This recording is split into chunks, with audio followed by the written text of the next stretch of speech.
Ahí está. Bueno, estamos en vivo ya.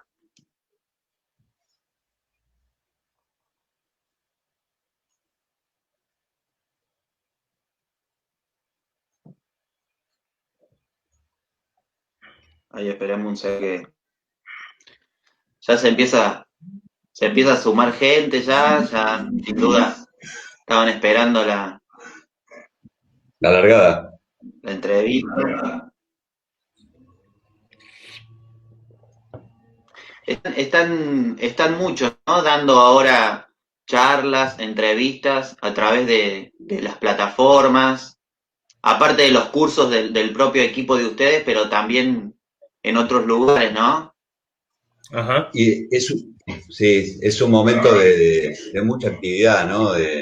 Virtual, obviamente, y hay charlas, conferencias, paneles, clases. Es un momento de mucha circulación vía virtual, realmente increíble. Es algo que pre-pandemia ustedes los venían haciendo o ahora como que se duplicó más o empezó más esto. ¿Es algo que ya tenían habitual en entrevistas, cursos virtuales?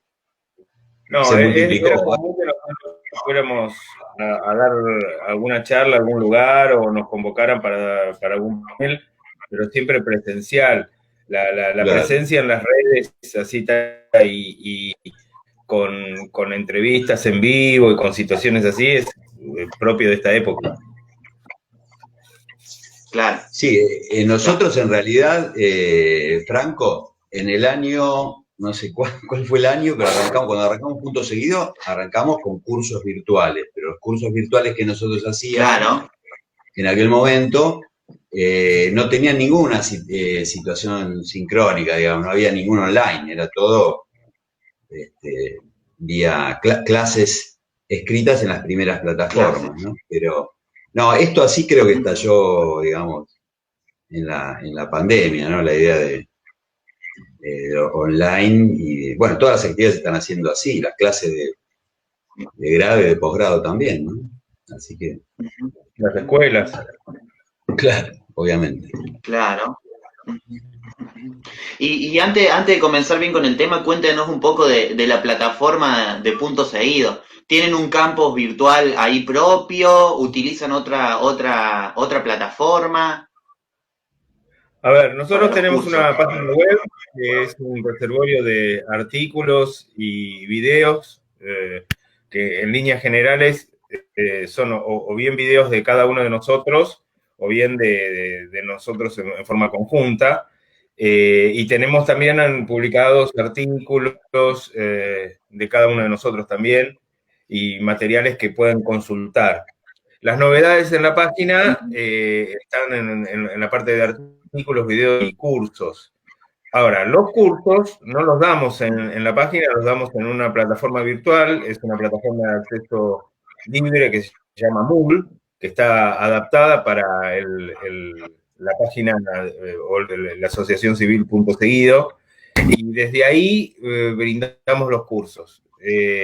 También cada uno de los cursos tiene un espacio propio, cada curso tiene un grupo que se conforma, y a partir de ese grupo, cada una de las clases, hay clases que están en PDF, hay clases que están en páginas web, y hay clases que están en Zoom, ¿sí? Y incorporamos este año las videoconferencias como forma de clase también. Y cada una de las clases está acompañada por una biblioteca con bibliografía y cada uno de los encuentros está acompañado por un foro. Esos foros pueden ser sincrónicos, es decir, del tipo de Zoom, como simultáneamente, o asincrónicos, que son esos foros donde la gente va participando a medida que va teniendo tiempo y disponibilidad. Esta plataforma la venimos trabajando hace muchos años. Nosotros migramos de una plataforma propia a Moodle en función de tener, digamos, también una concepción de software libre y de poder, de alguna manera, integrar la comunidad de Moodle.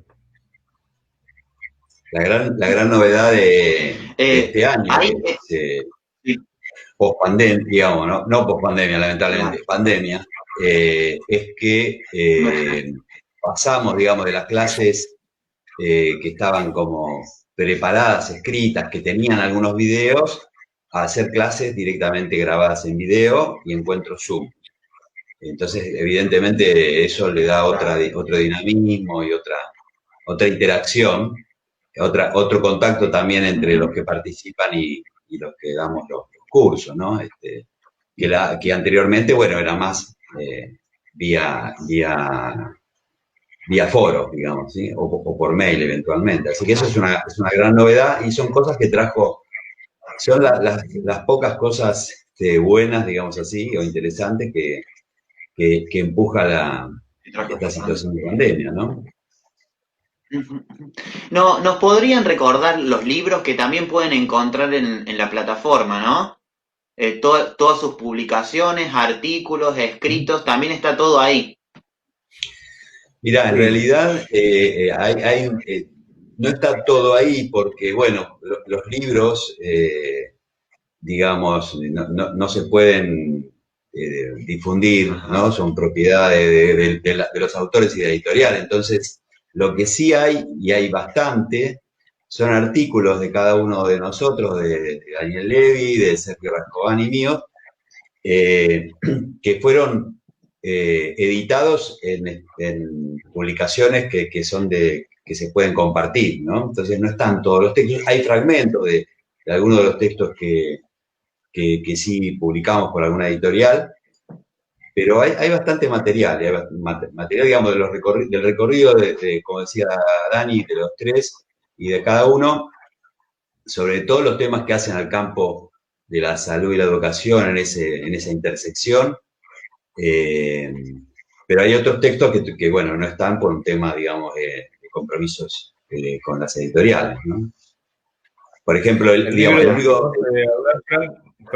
del que hablaba Franco, el libro que tenemos escrito en forma conjunta, es Entre adolescentes y adultos en la escuela, es de editorial Paidós. Ese es el libro que entre los tres, Sergio Rascobán, Dani Conifer y yo, publicamos. Y después hay otras publicaciones de cada uno de nosotros. Ahí está, mirá, ahí tenés la portada del libro. Esa sería la portada, chicos. Claro, está bueno. Gracias, Franco. Sí, sí. No, por favor. Está siempre en mi biblioteca. Ah, buenísimo. Ese libro tuvo una característica particular y es que salió la primera edición y no sé cuánto tiempo después, yo creo que al otro año salió en una colección muy, muy masiva, porque lo hizo a través del diario La Nación, una colección de educación que tenía. Así que editaron muchísimos más, no recuerdo ahora cuántos, pero muchos más que la primera edición y se distribuyeron, bueno, que bastante, ¿no? Así que tuvimos esa suerte también.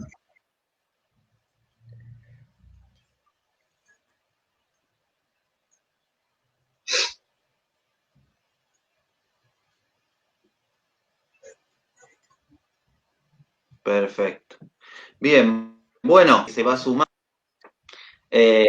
Son muchos en estas charlas, en estos diálogos que venimos haciendo, se suman. Tenemos gentes de Formosa, de Chile, de Colombia, de México, colegas también desde aquí de Argentina.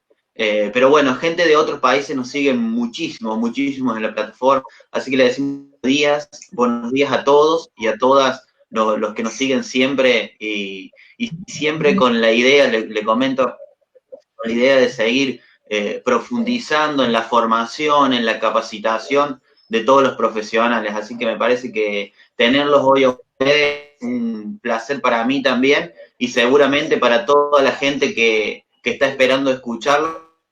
Les comento que el tema de adolescencias sin duda fue uno de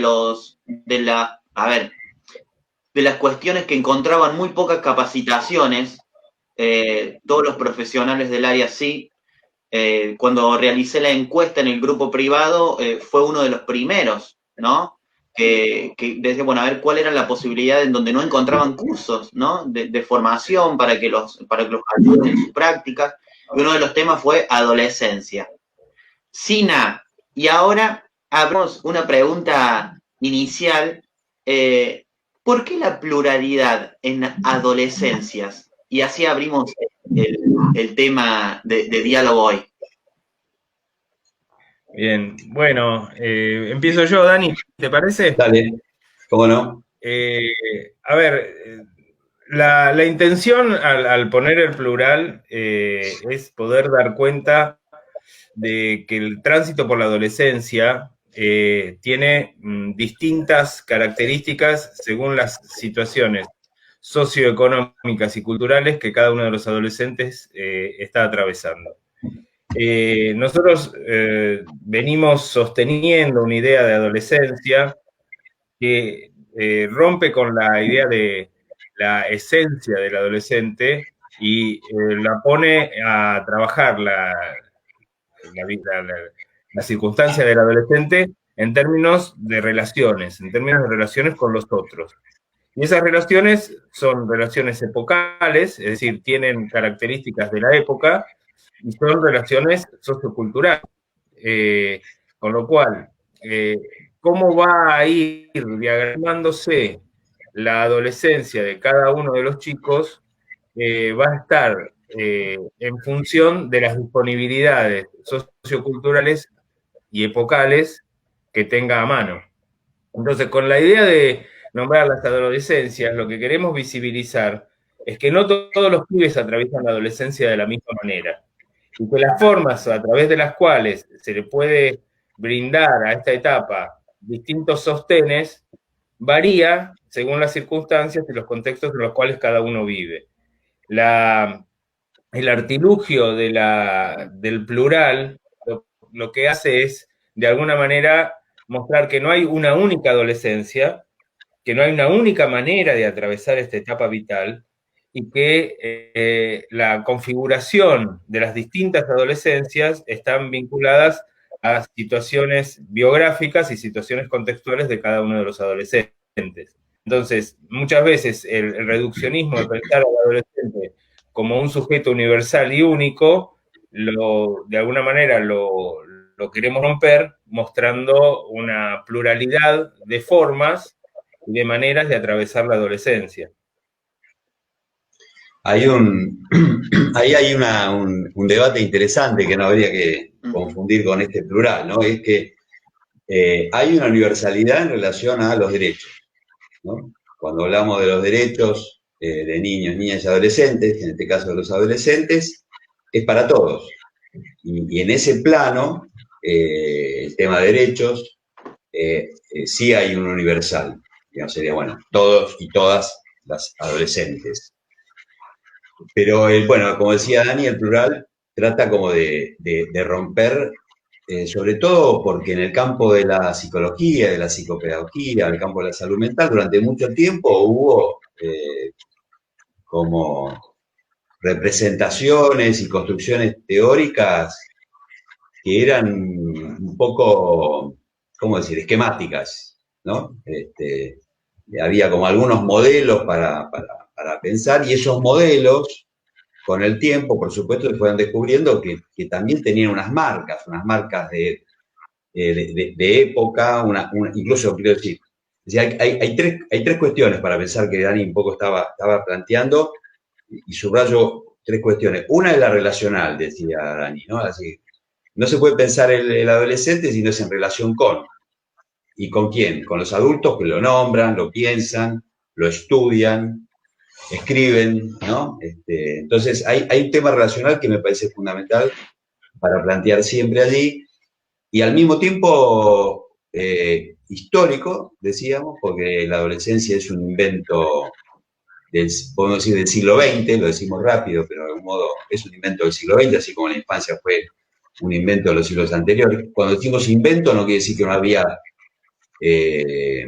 muchachos y muchachas de 12, 14, 16, 18 años, sino que lo que decimos es que en la trama social no había modos de pensar ese tiempo de la vida, no eran iguales en cada época, ¿no? Entonces, antes lo que había era un niño que en cierto momento pasaba a tener un rol en la sociedad o un lugar o una representación de adulto.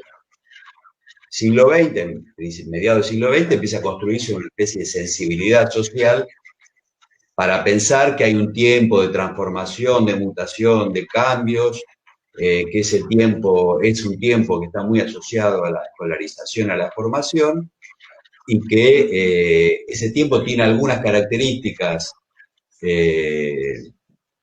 sociopsicológicas, para decirlo en general, ¿no? Ahora después vamos a profundizar. Entonces digo, está lo racional, está lo histórico y está lo institucional, porque los adultos, vamos a decir así, interactuamos o hacemos adolescencia, lo digo entre comillas, esto decimos que producimos algo de esto a través de las instituciones, la familia, la escuela, los medios de comunicación, todo lo que serían instituciones sociales que configuran, producen subjetividad en general, por decirlo, coproducen subjetividad, y en ese sentido generan representaciones, ideas que hacen a cómo vivir en cada tiempo un tiempo vital, digamos, ¿no? Unas ciertas edades. Entonces, me parece que estas son como algunas referencias importantes para justificar ese plural, pero después tiene una significatividad clínica. Clínica en lo singular, lo que decía Daniel, digamos, hay como imparidad, cada quien es absolutamente diferente al otro, aunque pertenezca a la misma clase social, aunque vaya a la misma escuela, al mismo barrio, familias con las mismas representaciones, bueno, absolutamente impar y diferente, y al mismo tiempo la clínica más de perspectiva institucional, que es cómo pensar las adolescencias, los grupos, en distintos espacios en distintos espacios y en distintas instituciones, ¿no? Así que, bueno, esa sería una primera argumentación respecto del plural, que por supuesto es una corriente, ¿no? Nosotros nos inscribimos en esa corriente que trata de romper el esquematismo y los modelos muy rígidos para pensar la adolescencia. Yo diría, así sintetizando la claridad con la que lo manifestó Dani, la universalidad está dada en los derechos, la singularidad en pensar a cada uno de los sujetos y la relación en la construcción de esa subjetividad, la relación con otros, digamos, ¿no? En esta relación que nosotros planteamos en el entre, sobre el cual trabajamos permanentemente, que se da en terrenos institucionales.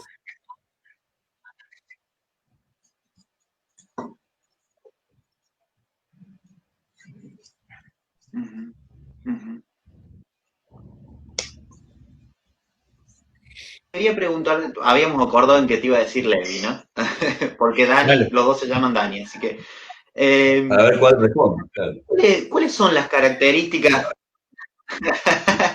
¿Cuáles son las características que podés destacar de los adolescentes actuales?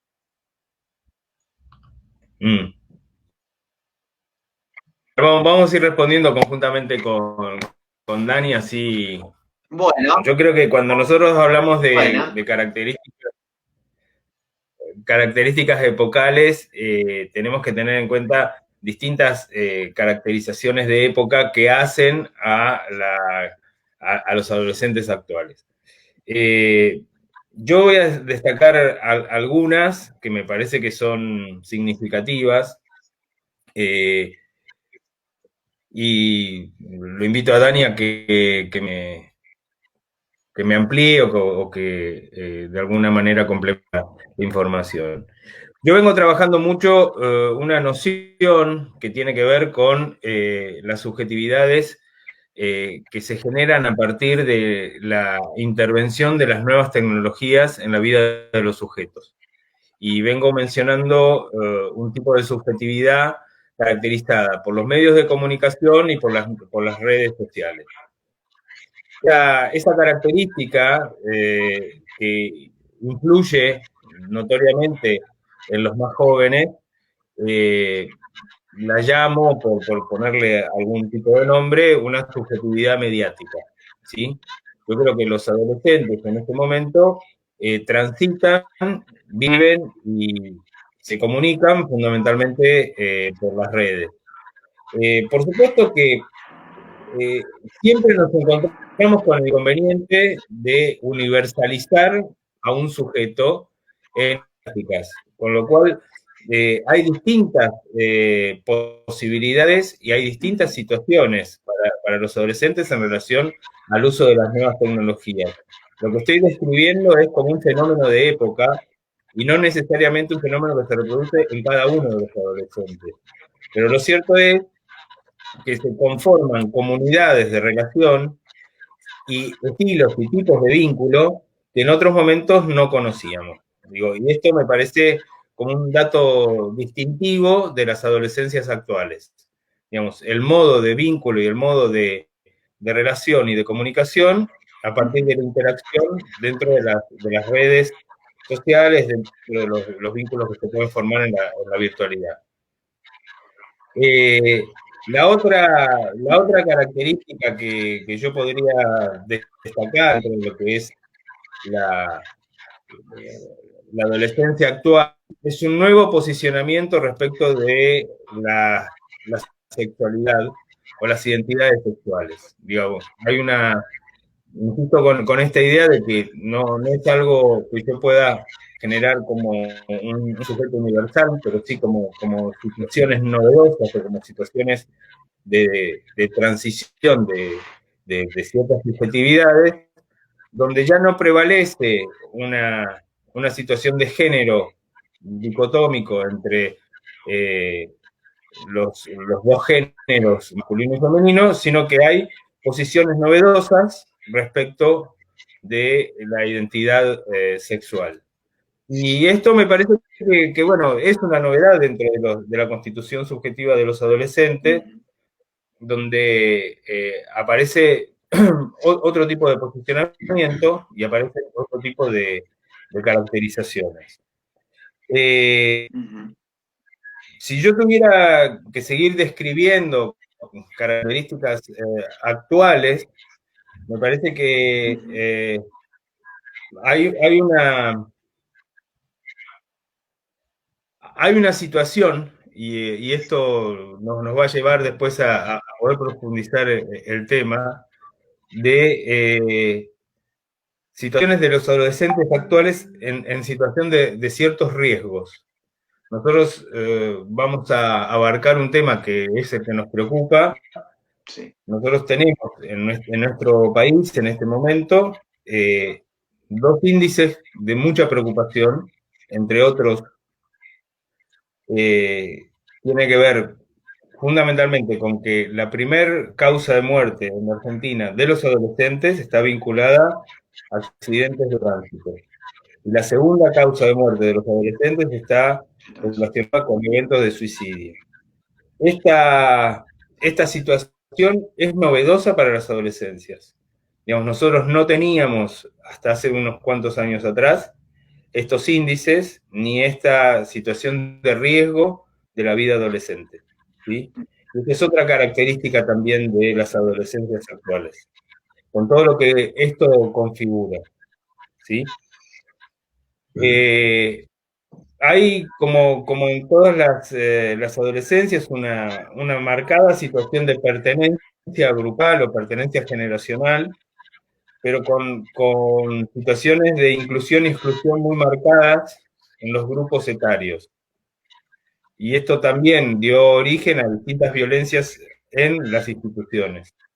Situaciones de maltrato, de exclusión, de segregación, lo comúnmente llamado, que nosotros diferenciamos y no asumimos ese término, pero el llamado bullying, como una forma de relación que también aparece como un tipo de violencia interna que al menos desde mi punto de vista, si no es novedosa, ha tomado un cariz distintivo en esta época.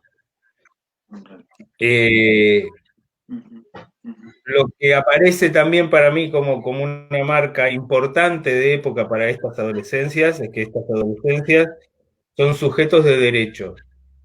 Y ese es el ser sujetos de derecho les da una autonomía paulatina respecto de sus derechos y la asunción de esos derechos.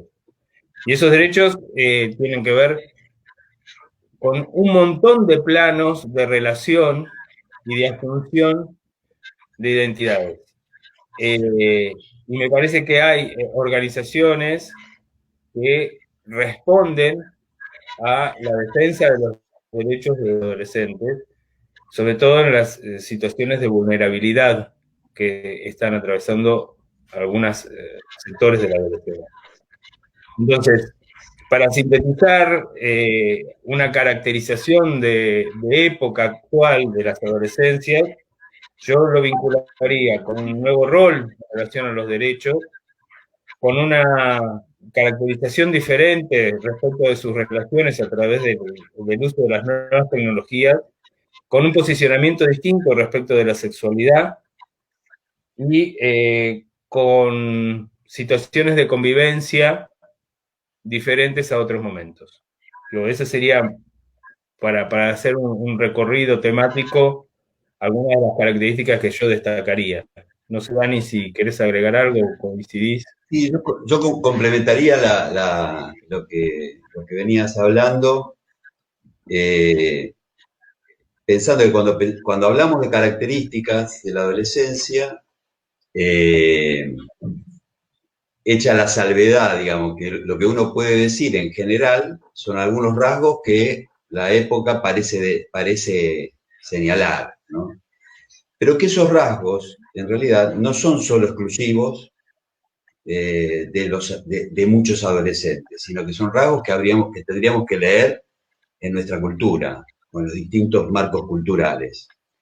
En ese sentido, se suele decir, y creo que es interesante pensar, cómo la adolescencia siempre es una especie de analizador de una época, como puede ser a veces también un analizador de una institución.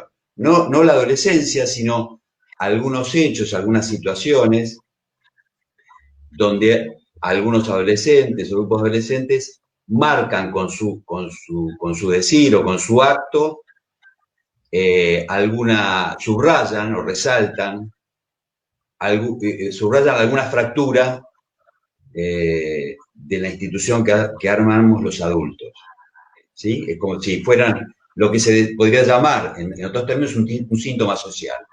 Es decir, si nosotros, si nos preocupa, como se dice, nos preocupa, por ejemplo, el consumo de alcohol en ciertos momentos que terminan en situaciones graves de pibes, supongamos, los fines de semana, las fiestas de egresados y los comas alcohólicos, situaciones de riesgo. Bueno, que ocurra eso no tiene que ver solamente con los adolescentes, sí tiene que ver con nuestra sociedad, con la relación intergeneracional que se expresa de muchas maneras, ¿no? Entonces, me parece interesante cuando hablamos digamos, de características, de tendencias preocupantes o situaciones, pensarlo siempre en términos de analizador de algo, de síntoma social, ¿no? Es decir, de alguna manera las sucesivas generaciones de adolescentes siempre nos dicen algo de lo que tropieza, de lo que falla, de lo que está en discusión en el campo de la sociedad y la cultura. Y no leerlo así tiene sus riesgos, porque no leerlo así quiere decir, bueno, nosotros nos desvinculamos como adultos de lo que, y son los adolescentes las generaciones degeneradas, perdidas, ¿no? Que están distorsionando el tesoro de la cultura, etc. Cosa que siempre se ha visto eso en la historia. Entonces ahí entra la dimensión histórica. Entonces es interesante tener esto que decíamos al principio con Daniel, la cuestión relacional, institucional, histórica, para pensar la subjetividad adolescente, porque nos reorienta, porque esto tiene consecuencias en el modo de intervenir clínicamente, de intervenir en el campo social, en las discusiones, en las propuestas. Supongamos, fíjense que una de las cuestiones que hay en la relación intergeneracional, que se expresa acá en las escuelas y en muchos lugares, es que las respuestas que dan los adultos a las problemáticas, a estos movimientos de todo tipo que hacen los adolescentes, tienden a ser ¿de qué tipo? Punitivas. La respuesta más fácil es el castigo, es la idea de castigo, que está muy arraigada en nuestra sociedad, ¿no? Y fíjense, bueno, un tipo de respuesta que en lo vincular, en las familias, en la relación de los padres y las madres, y los tíos y las abuelas con los adolescentes, o de los educadores con los estudiantes, tampoco funciona en el sentido de que, digo, a veces, al contrario, genera otras cuestiones, ¿no? Así que complica eso que está en juego, ese presunto desvío, esa tendencia, esa dificultad, ese tropiezo, ese momento disruptivo del crecimiento, en fin, todas las cuestiones que sabemos que ocurren en la adolescencia. Entonces, la salida punitiva, fíjense que es una salida, una falsa salida, y sin embargo está muy arraigada, y a veces, cada tanto en nuestras sociedades, por lo menos de todo lo que están compartiendo de los países de la región, y yo creo que es bastante global eso, cuando hay problemas, por ejemplo, de algún tipo de lo que se denomina inseguridad ciudadana, rápidamente lo que surge es una idea de que, porque aparecen algunos pibes jóvenes vinculados con delitos, rápidamente lo que parece es que hay que bajar la edad de imputabilidad, por ejemplo, es cíclico, ¿verdad? Entonces, es una respuesta que todo el mundo en el campo jurídico sabe que no sirve para nada, en fin. Sin embargo, parece que los adultos, a través de la sociedad, de sus instituciones de la sociedad, se tranquilizarían pensando que si los pibes de 10, 11, 12 años pueden ir a prisión, vamos a resolver algunos de los problemas que nosotros generamos como sociedad, ¿no?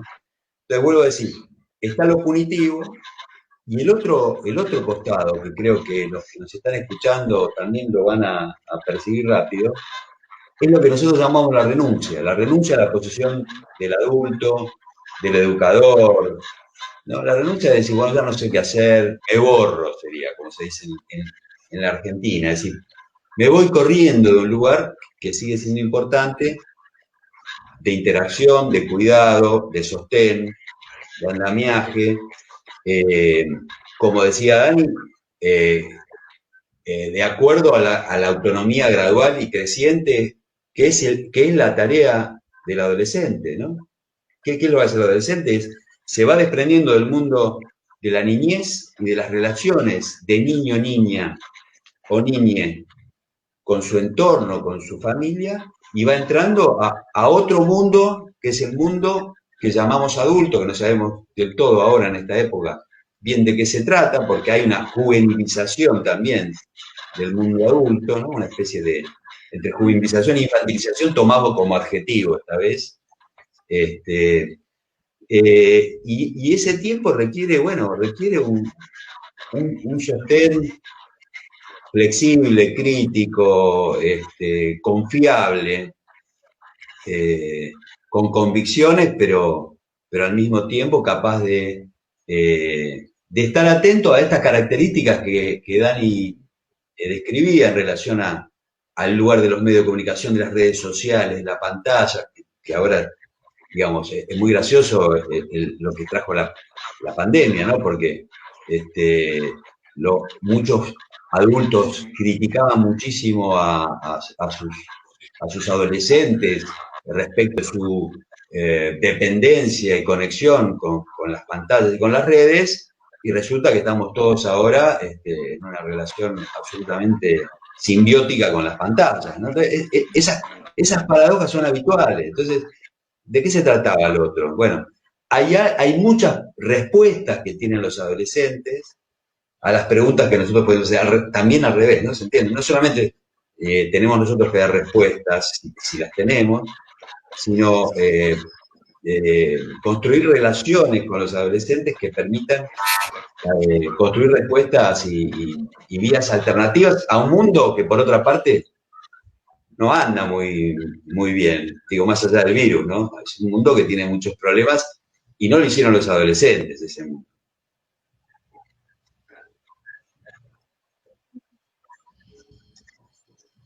Tal cual, tal cual, tal cual. Quería hacerles una pregunta sobre, con respecto, no sé, ustedes, díganme si lo nombro bien o no, pero ¿cuáles son los principales sufrimientos, ¿no?, que presentan los adolescentes? ¿Llamarlo así, sufrimientos? Yo creo que podríamos llamarlo sufrimientos, y es muy interesante la palabra porque es una palabra que nos permite diferenciarlo de cualquier idea de patologización o de cualquier procedimiento de patologización respecto de lo que cualquier persona a lo largo de su vida va teniendo en sus diferentes momentos. Entonces yo creo que sí se puede hablar de sufrimientos que tienen que ver precisamente con esa delicada transición, como se dice, esa aventura que tiene que ver con salir de la niñez y transitar ese mundo de metamorfosis rara, extraña, de cambios corporales, de cambios en la manera de pensar y de sentir y de mirarse y de relacionarse con los otros, el acceso a una sexualidad absolutamente diferente que a la sexualidad, digamos, infantil, tal como lo piensa el psicoanálisis, es una sexualidad que se puede poner en acto, ¿no? que los y las pone en otra situación en el mundo. Todo eso es un proceso de mucha conmoción subjetiva y de muchos momentos que tienen que ver con tristezas, con desencuentros, con extrañamientos, con momentos de mucha euforia y de hiperactividad y con momentos de un aislamiento profundo, y con mucha tendencia a poner el cuerpo, y allí es donde se abre alguno de los temas que con Daniel venimos trabajando, porque es un tema que aparece mucho en quienes se encuentran en el campo educativo, en el campo clínico, en los espacios donde circulan los adolescentes, que tiene que ver con,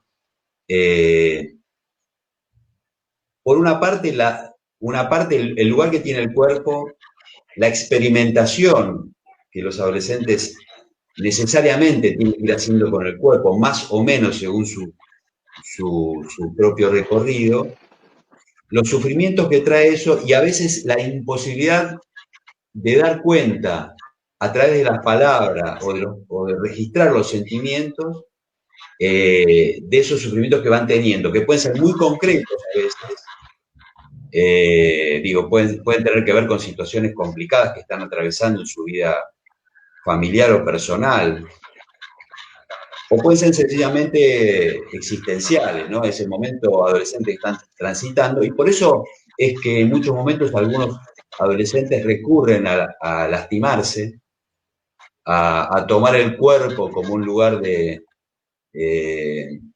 ver si a través de ese daño puntual y marcado que se hacen, logran sentir o elaborar o trabajar algo del sufrimiento psíquico que no pueden tramitar de otra manera. Hay un autor que a nosotros nos gusta leer, que se llama Le Breton, que dice, a veces la piel aparece como un campo de batalla de la identidad. Es decir, un campo de batalla de ese proceso de identificación y de desidentificación que constituye, por lo menos desde la perspectiva del psicoanálisis, el tiempo de la adolescencia, ¿no? Esta idea es interesante, ¿no? En momentos donde la piel aparece, y por eso aparecen este tipo de escarificaciones, cortes, lastimaduras, que la verdad que impresionan mucho a los adultos, son riesgosas, por supuesto, pero al mismo tiempo son un modo de elaboración de algo que les está ocurriendo y requieren, por supuesto que requieren un acompañamiento. Y lo primero que requieren es no mirar para otro lado. En todo lo que estamos planteando, respecto tanto de los adultos en las instituciones como incluso en espacios más vinculados a lo psicoterapéutico o clínico, es no mirar a otro lado, es decir, atender sobre eso y preguntar sobre eso, poner algunas palabras a eso que no se está pudiendo decir y que se está mostrando u ocultando, aunque esté en la superficie de la piel. Bueno, esta sería una línea para pensar tu pregunta sobre los sufrimientos. No sé, Dani, cómo... No, complementaría, digamos, lo que vos subrayás, Dani, porque me parece interesante mencionarlo explícitamente. Hay momentos vitales que no necesariamente son patológicos, y hay momentos vitales en los cuales el sufrimiento es desbordante y se convierte, digamos, en situaciones a atender especialmente, pero en esa situación lo que fundamentalmente podemos proveer en un vínculo con el adolescente es la posibilidad de la palabra. Digo, la palabra como un grado de poner en palabras las sensaciones, las vivencias, las situaciones con las cuales está atravesando el adolescente, y que muchas veces ese silenciamiento de esos padeceres terminan teniendo estas marcas particulares en el cuerpo, como lo mencionaba Dani. Muchas veces estas marcas, cuando uno les pregunta a los chicos por qué se lastiman, por qué se hacen estos cortes y demás, en algunos casos lo que dicen es para sentir un dolor real físico sobre el dolor psíquico que están sintiendo, y a veces es como un límite al dolor que están padeciendo también. Con lo cual, digamos, la significación de estas lastimaduras es muy variable y es muy diferente. Las distintas caracterizaciones que hay de los momentos del sufrimiento en el adolescente los describía Dani. Hay momentos de exaltación, hay momentos de retraimiento, de inhibición, situaciones de aislamiento, ¿sí? Nosotros estamos viviendo una situación muy particular. No sé si se escucha bien, pero yo escucho como un eco mientras estoy conversando. ¿Se está escuchando bien lo que digo?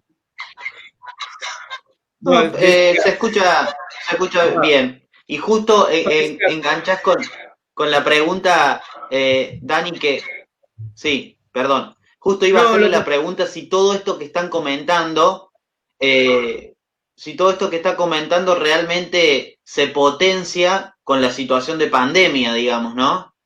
Sí. Sí, bueno, iba un poco a ese lado de tu mirada, Franco, porque a mí me parece que esta situación que estamos viviendo encontró distintas respuestas en los adolescentes. Con esto quiero ser nuevamente amplio en la descripción. Para muchos chicos fue, digamos, como una posibilidad de encontrar su propio mundo y reservarse y aislarse, en un sentido hasta aprovecharon esta situación y se sienten cómodos en estas situaciones de esta regulación o de autorregulación de las relaciones a partir de la virtualidad. Les pasa en los contactos en la escuela, entonces ellos pueden disponer de otra manera de sus tiempos, de sus conexiones y de su producción en relación a la escuela. Les pasa también en sus vínculos interpersonales. Para otros, este grado de aislamiento fue complicado, fue complejo. La no presencialidad en las instituciones, la no presencialidad en la escuela, la no presencialidad en los lugares físicos de los adolescentes, también fue una situación de pérdida de lugares en los cuales uno puede reconocer ciertos padeceres de los pibes y acercarse a ellos. Entonces, para muchos este aislamiento fue nocivo. Bueno, si nosotros tenemos que hacer una composición de poblaciones en riesgo en este momento, desde la salud mental, esto es lo que trabaja, digamos, la Comisión Nacional de Salud Mental, una población de riesgo importante en relación a la salud mental la conforman todos los trabajadores de la sanidad. Una segunda población importante son los adultos mayores, porque son las personas en riesgo. Y en un tercer lugar están los adolescentes, por estas caracterizaciones del aislamiento y la imposibilidad de contacto con otros. Nosotros sabemos que el nucleamiento de los adolescentes, el grupo de pertenencia, la salida por fuera del ámbito familiar, la necesidad de tener espacios propios, caracteriza esta etapa de la vida. El aislamiento y la situación de convivir permanentemente en un mismo hogar, junto con su familia, sin tener otras referencias externas, es un motivo de preocupación, es un motivo de síntomas, genera síntomas, digamos, dentro de la población adolescente. Entonces, este sería para mi gusto, digamos, algunos de los cuadros que se van dando. No todo lo que remite a la situación de aislamiento produce iatrogenia per se. Hay poblaciones en las cuales esta situación les resulta favorable, por decirlo de algún modo. Y hay otras en las cuales no, hay un padecer importante. Se nota en situaciones de agravamiento en la ansiedad, en la depresión, en el aislamiento, en la falta de interés, y en estas situaciones más complejas del lastimarse o episodios vinculados con situaciones de suicidio. No sé, Dani, si querés. Sí, no, me parece que este es un tema también muy delicado, ¿no? Porque, por ejemplo, recientemente hubo unas declaraciones de algunos personajes mediáticos vinculados al campo médico que hablaron de porcentajes de cómo los adolescentes estaban deprimidos, con unas supuestas investigaciones hechas por su propia fundación, etcétera, ¿no? Yo creo que esto es muy riesgoso. O sea, me parece que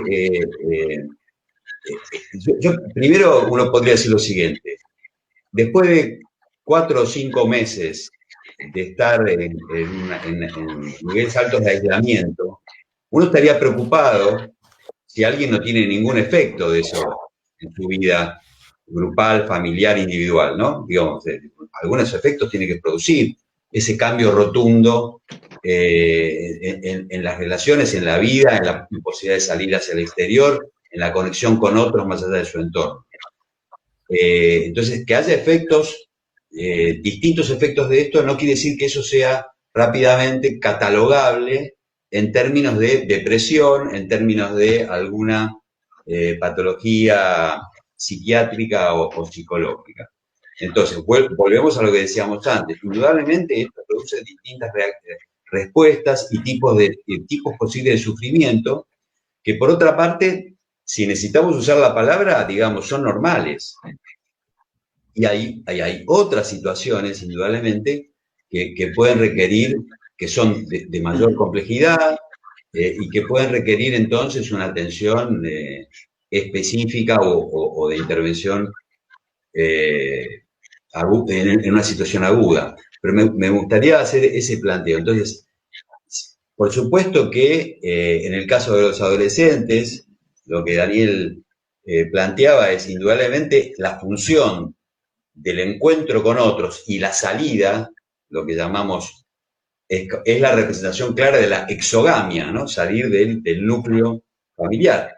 Esa tarea está espacialmente impedida, por decirlo de alguna manera, y entonces genera unos movimientos complicados que sí pueden traer reacciones de distinto tipo. Lo que tenemos que tener claro, me parece que es no realizar una rápida patologización de esa situación y al contrario tener una buena disponibilidad y una buena atención para eso que nosotros también estamos viviendo como adultos y por supuesto cuando hay signos de algo que requiere distintos tipos de ayuda, estar allí para orientar esa ayuda, ¿no? Digamos, de las políticas de los equipos de salud, desde los servicios de atención psicológica o psicopedagógica, ¿no? Porque también ahí se arman algunas cuestiones vinculadas,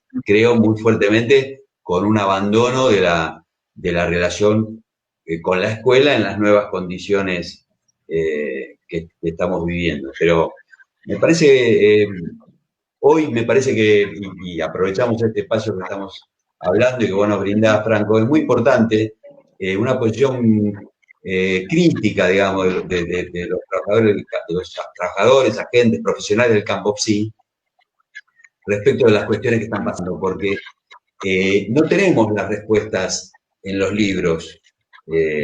Hay muchas indicaciones y muchas referencias en todas las tradiciones de formación que tenemos, que muchas de ellas están en los libros. Pero hay muchas cosas que tenemos que hacer, leer y construir nosotros en espacios, entre otros como este, digamos, de ir pensando qué es lo que pasa y no sumarnos, digamos, a algunas reflexiones un poco, diría, como rápidas o un poco que buscan efectos de espectacularización de algunas noticias o algunos intereses que pueden estar dando vuelta por ahí también. Entonces, digo, para todos los que están participando, digo, creo que necesitamos una posición muy, muy activa y muy crítica para pensar qué es lo que está pasando, muy cautelosa también, para entender la complejidad de lo que estamos viviendo desde el punto de vista de nuestras disciplinas, de nuestra formación, la pedagogía, la psicología, el psicoanálisis, ¿no?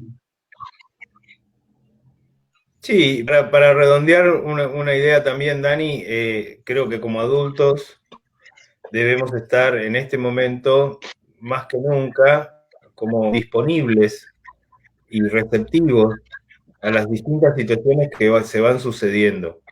Y poder, bueno, vos lo mencionabas al comienzo, digamos, ¿no?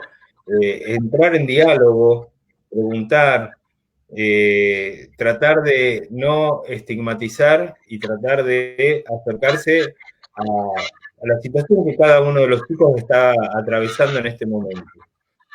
Sin un prejuicio respecto de lo que le está sucediendo, tratando de conocer en cada uno la singularidad de cómo está atravesando este momento y a sabiendas de que es un momento original, único, que seguramente para todos va a dejar algún tipo de huella y que esas huellas, para que no sean del orden de lo traumático, tienen que estar por lo menos dichas, habladas, frecuentadas desde las vivencias y desde las posibilidades de cada uno en relación a lo que está sucediendo. Y ahí me parece que la figura del adulto acompañando los momentos de los adolescentes desde distintos lados es fundamental. Y me parece que este acompañar tiene que permitir momentos de acercamiento y momentos de intimidad, momentos en los cuales respetar los tiempos de los chicos para poder manifestarse y respetar los tiempos de los chicos para poder dar cuenta de sus emociones y de sus vivencias. Y estar disponible significa que en aquellos momentos en los cuales requieran de nosotros o puedan acceder a estas posibilidades de diálogo, seamos receptivos a esa posibilidad. A mí me parece que el rol de los adultos en este contexto es acompañar procesos vitales que se dan en un marco muy diferente al que cualquiera de nosotros hubiera visto antes de esta situación y que genera distintas posibilidades o distintas situaciones a cada uno. Y desde esa perspectiva me parece que es importante destacar la presencia del adulto como alguien que acompaña, que sostiene y que es receptivo a estas situaciones. Cuando nosotros, Franco, planteamos, por ejemplo, el curso, digamos, que está como pensado respecto del tema de autolesiones y de situaciones de suicidio, pero está pensado, digamos, justamente para, en la línea de lo que veníamos hablando, de lo que Dani recién decía, de habilitar a los adultos en las instituciones, en las escuelas, en los centros de salud, en los mismos equipos de salud mental a veces, en los que trabajan con protección, en la protección de derechos, los que trabajan en los barrios, en los clubes, que están en contacto con adolescentes, que son educadores sociales, que hacen actividades socioeducativas, en fin, toda esa amplia gama de adultos que están en contacto con los adolescentes en situaciones de intersección de lo educativo y los acompañamientos, lo asistencial y lo clínico, que tengamos herramientas precisamente para poder estar atentos, escuchar, conocer, perderle el miedo a algunas cuestiones que tienen que ver con, que son temas muy, muy rechazados. Nos da mucha impresión a los adultos todo el tema que tiene que ver con las autolesiones y con las situaciones de suicidio, ¿no? Es absolutamente comprensible, ¿no? Si lo seguimos rechazando y manteniendo como tabú, no podemos reconocer y registrar que esto le está pasando a muchos y muchas chicas, que hay muchísimo de eso que es atendible, anticipable, evitable, elaborable, y eso requiere un conocimiento nuestro sobre eso, un perderle el miedo, seguir pensando qué herramientas nos pueden servir. Siempre son herramientas que hay que construir entre varios, ¿no? No son tareas individuales.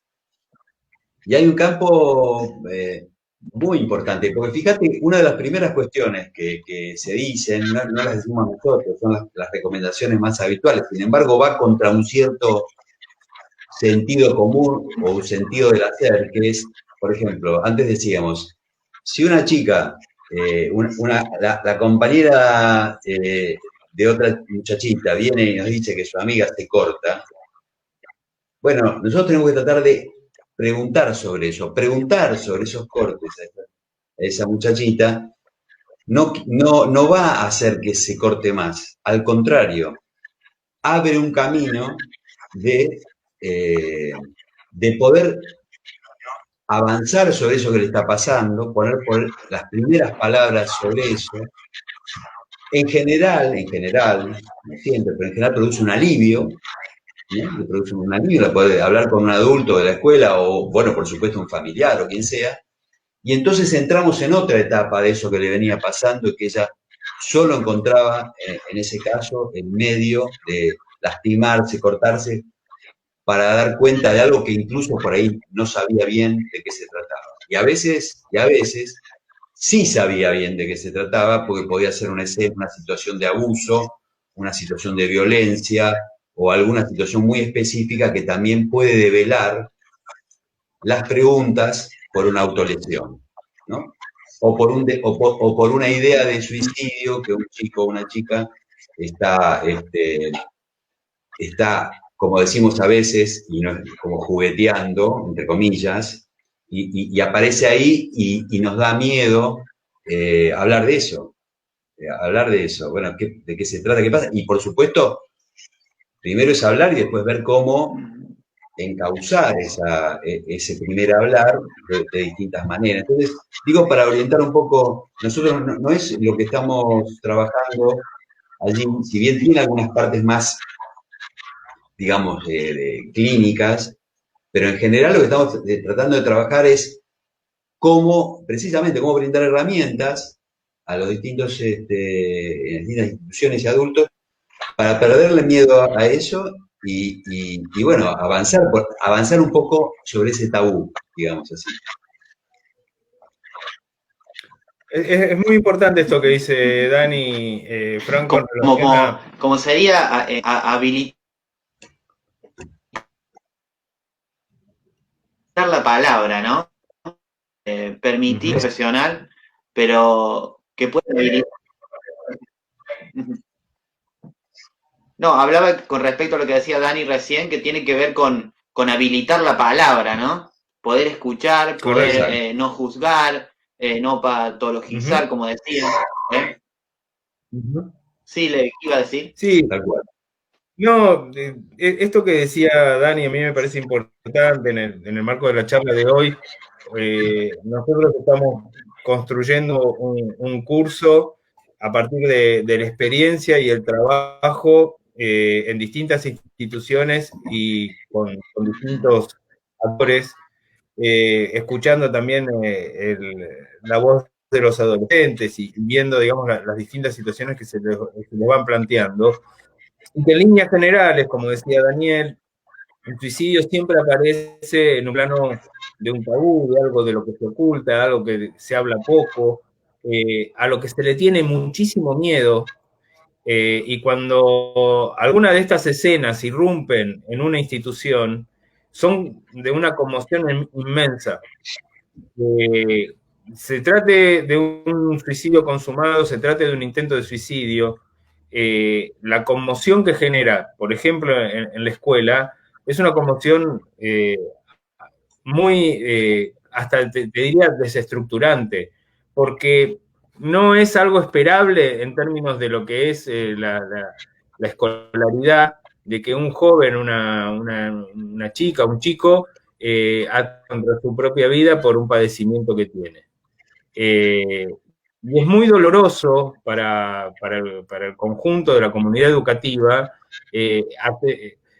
darse cuenta, tomar noción de que hay alguien que prefiere no vivir a seguir padeciendo lo que está padeciendo.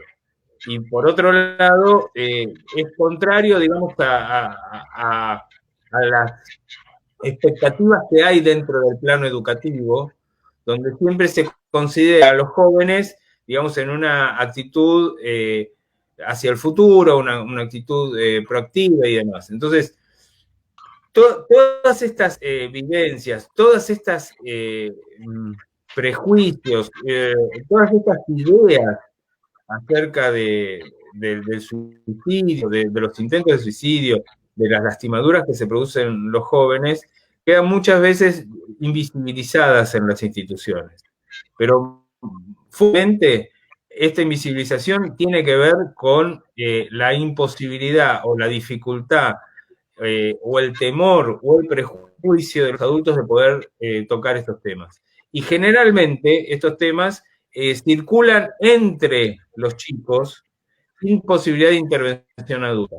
Y en ese plano, nosotros cuando pensamos el curso, lo pensamos en términos de brindar herramientas desde las instituciones y a los adultos para generar espacios, para generar posibilidades de reflexión y pensar modos articulados, programados, pensados desde las instituciones para trabajar estas temáticas, para hacer prevención, para poder generar, digamos, situaciones de mayor grado de comunicación y mayor grado de posibilidad de decir, como bien vos decías, Franco, acerca de estos padeceres, de generar confianza para la posibilidad de que estos pibes puedan tener un espacio de asinceramiento de sus situaciones, generar una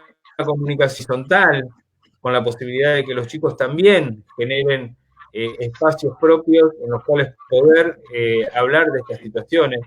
Es decir, un conjunto de elementos que necesitan ser pensados, reflexionados, madurados, para poder llevarlos a la práctica en las instituciones en las que convivimos con adolescentes.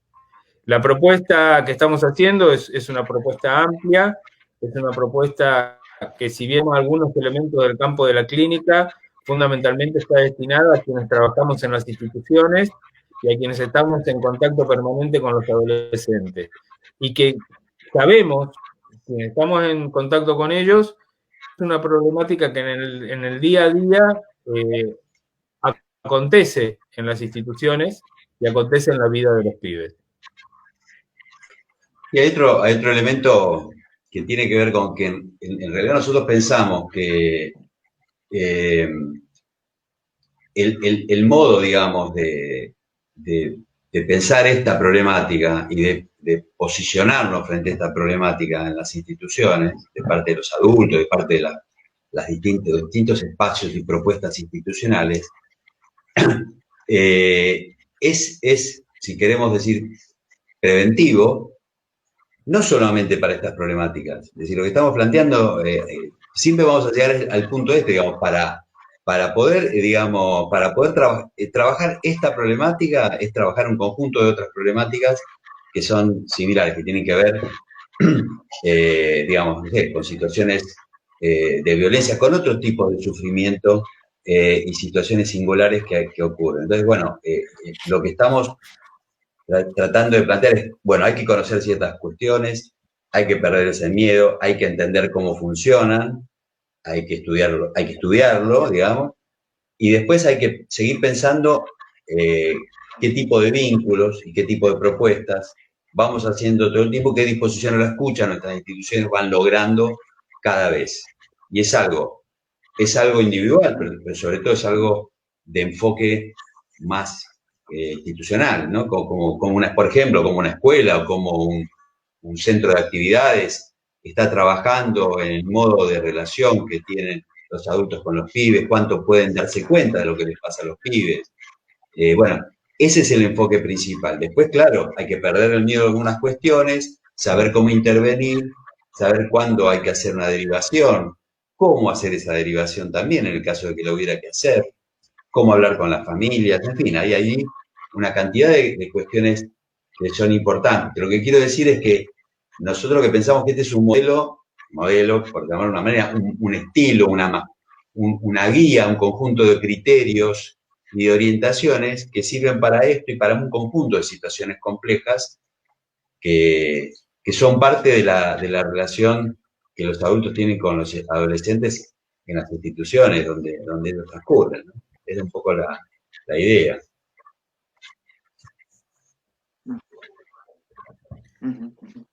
Bien, bueno, la verdad que le había metido 1 hora, pero nos